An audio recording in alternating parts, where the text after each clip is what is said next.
Hello everyone, मेरा नाम PR Patil है। Welcome back to my channel. आज एक केस के साथ नाम दाभोलकर मर्डर, उस पिस्तौल की कहानी जिसे खोजने पर CBI ने खर्चे 7.5 करोड़। तर्कवादी नरेंद्र दाभोलकर की 20 अगस्त 2013 को पुणे में गोली मारकर हत्या कर दी गई थी। CBI ने 2014 में इस मामले की जांच अपने हाथ में ली थी। CBI ने अरब सागर से एक पिस्तौल को बरामद करने के लिए दुबई की एक कंपनी की मदद ली थी। इस पर 7.5 करोड़ रुपए खर्च हुए थे। पुणे की एक अदालत ने तर्कवादी नरेंद्र दाभोलकर हत्याकांड, Narendra Dabholkar murder case verdict के 2 दोषियों को उम्र कैद की सजा सुनाई है। इसके साथ ही 3 आरोपियों को बरी कर दिया गया है। दाभोलकर की 20 अगस्त 2013 की सुबह पुणे में गोली मारकर हत्या कर दी गई। इस हत्याकांड की जांच पहले पुणे पुलिस ने की, लेकिन बाद में यह जांच CBI को सौंप दी गई। इस हत्याकांड में पिस्तौल को लेकर काफी विवाद रहा। आइए हम आपको इस पिस्तौल की बरामदगी की कहानी बताते हैं। दाभोलकर हत्याकांड में पुणे की अदालत ने घटना के 11 साल बाद फैसला सुनाया। पुणे की विशेष CBI अदालत ने आरोपी सचिन अंदुरे और शरद कालस्कर को इस हत्याकांड में दोषी करार दिया है। अदालत ने दोनों को उम्र कैद की सजा सुनाई है। वहीं इस मामले के आरोपी डॉक्टर वीरेंद्र सिंह तावड़े, विक्रम भावे और संजीव पुनालकेर को बरी कर दिया गया है। CBI से कैसे की समुद्र में पिस्तौल की तलाश।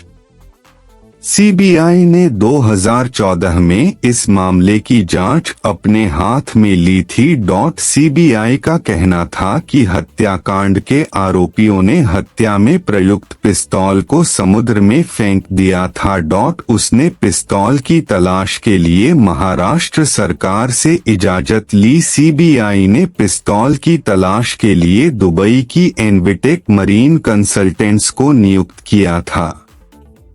इस कंपनी ने पिस्तौल की तलाश के लिए नॉर्वे से मशीनें मंगवाईं। इन मशीनों को भारत लाने पर करीब 95 लाख रुपए का कर लगाया गया था। इसे CBI की अपील पर सीमा शुल्क विभाग ने माफ किया।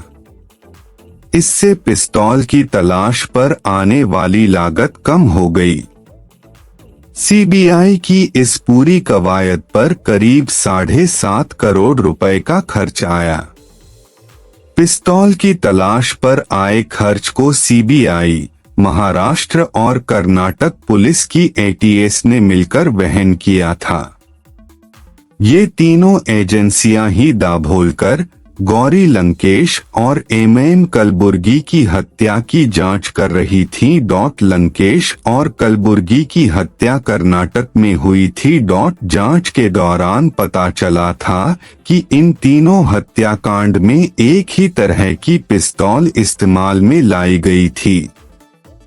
CFSL ने पिस्तौल पर क्या रिपोर्ट दी। खबरों के मुताबिक CBI ने समुद्र से मिली पिस्तौल को जांच के लिए central forensic science laboratory CFSL भेजा था।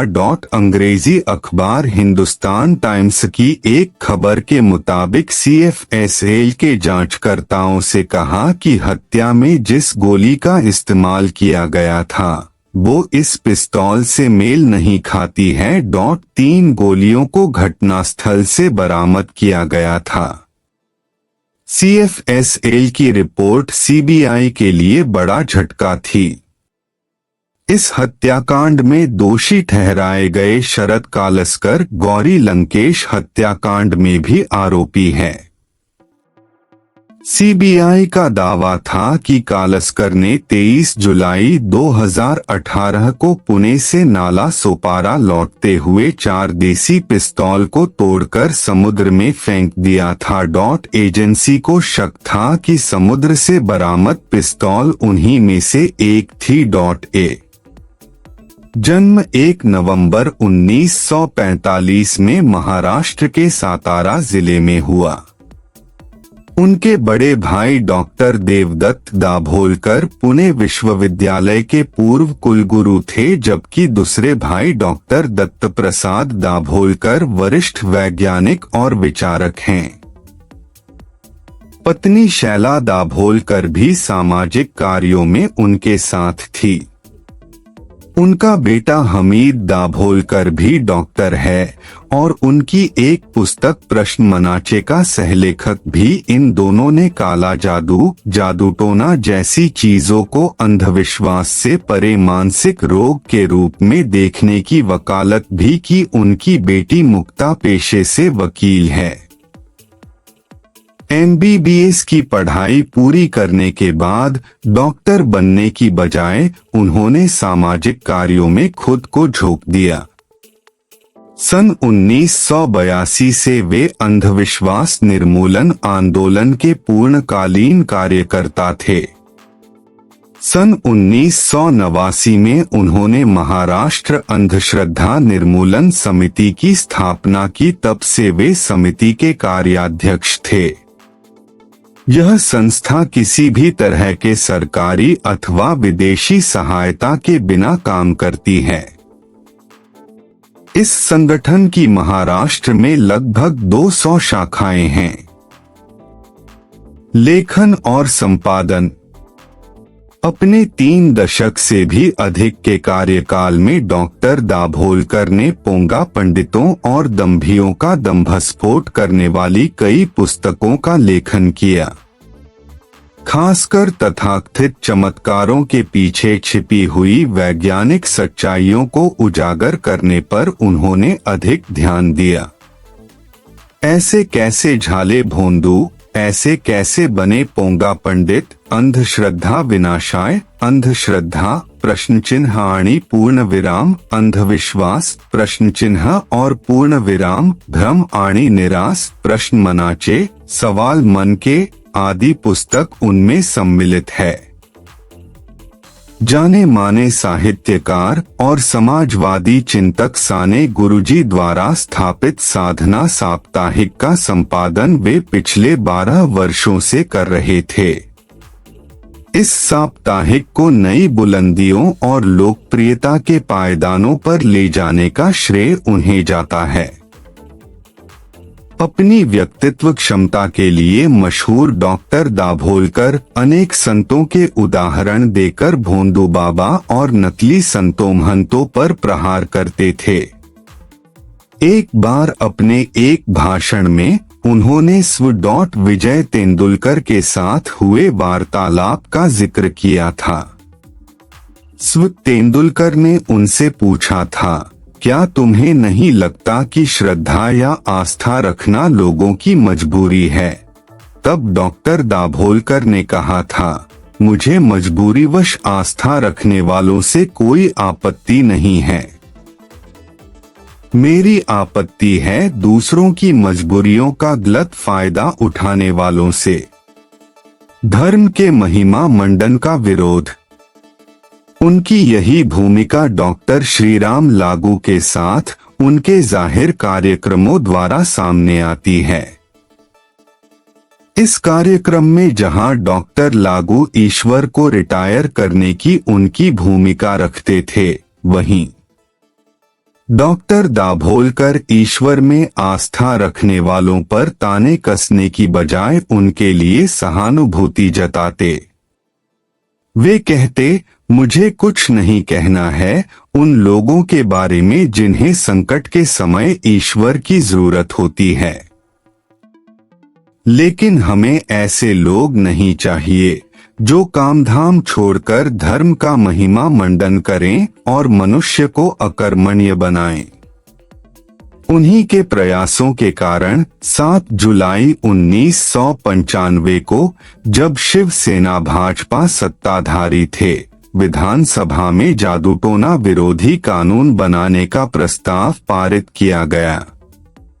लेकिन राजनीतिक स्वार्थ के खेल ने उसे आज तक वास्तविकता में नहीं उतरने दिया। विडंबना यह कि 2003 में महाराष्ट्र ने इस तरह का कानून बनाने वाला पहला राज्य होने का दावा भी कर दिया था। डॉक्टर दाभोलकर ने 18 साल पहले सामाजिक कृतज्ञता निधि की स्थापना की, जिसके तहत परिवर्तनवादी आंदोलन के कार्यकर्ताओं को प्रतिमाह मानधन दिया जाता है। आज यह निधि 1 करोड़ रुपयों तक पहुंच चुकी है। इस रकम के ब्याज से 50 कार्यकर्ताओं को 1000 रुपयों का मानधन दिया जाता है। उनकी दूसरी मुहिम थी गणेश विसर्जन के बाद होने वाले जल प्रदूषण और दिवाली में पटाखों से होने वाले ध्वनि प्रदूषण के खिलाफ। गणेश विसर्जन के लिए नदी के बजाय टंकियों का विकल्प उन्हीं के द्वारा सुझाया गया, जिसे महाराष्ट्र के हर महानगर निगम ने अब स्वीकार किया है। वहीं दिवाली के दौरान वे और उनके कार्यकर्ता गांवों, कस्बों तथा शहरों के स्कूलों में जाते और छात्र छात्राओं से प्रतिज्ञा करवाते कि वे पटाखों पर खर्च करने की बजाय वह पैसा बचाकर सामाजिक संस्थाओं को दान में दें। इस तरह उन्होंने अब तक लाखों रुपए धुओं में उड़ने से बचाए। शिक्षा में प्राथमिक स्तर से लेकर वैज्ञानिक दृष्टिकोण अपनाने के लिए उन्होंने मुहिम शुरू की थी। इसी तरह राज्य के सर्पमित्रों को इकट्ठा कर सांप के विष के लिए एक सहकारी संस्था स्थापित करने का भी उनका प्रयास रहा, लेकिन वह इसमें सफल न हो सके। पिछले 1-2 वर्षों से अंतर्जातीय विवाह को लेकर भी डॉक्टर दाभोलकर अधिक सक्रिय हो चुके थे। अंधविश्वास निर्मूलन आंदोलन के प्रधान सचिव माधव बावगे कहते हैं, भारत के संविधान का किसी भी धर्म ग्रंथ की तरह पठन होना चाहिए, यह उनका आग्रह था। जाति निर्मूलन के लिए उन्होंने अंतर्जातीय और अंतरधर्मीय विवाह को प्रोत्साहन देने का काम किया। उनके मत में जाति खुद एक अंधविश्वास है।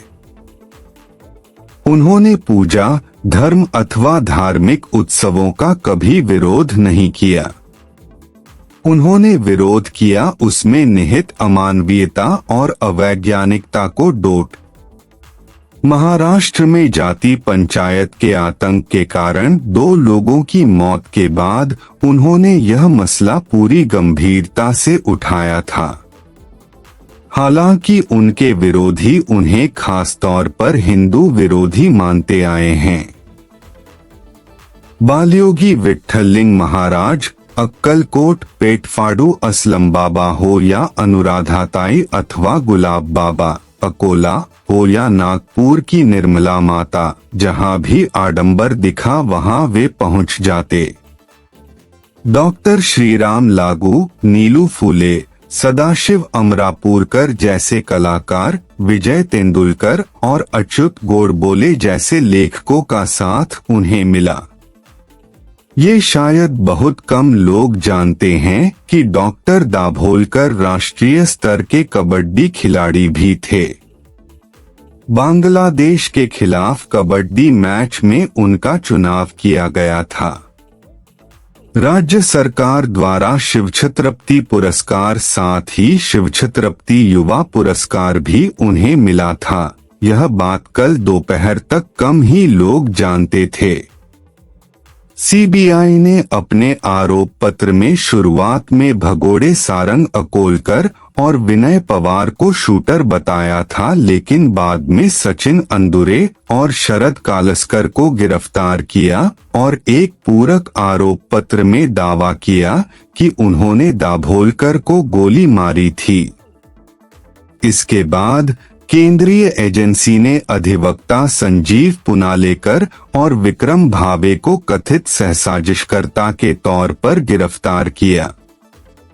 तावड़े, अंदुरे और कालस्कर जेल में बंद हैं, जबकि पुनालेकर और भावे जमानत पर बाहर हैं। यहाँ पर केस समाप्त होता है। मिलते हैं नेक्स्ट केस के साथ।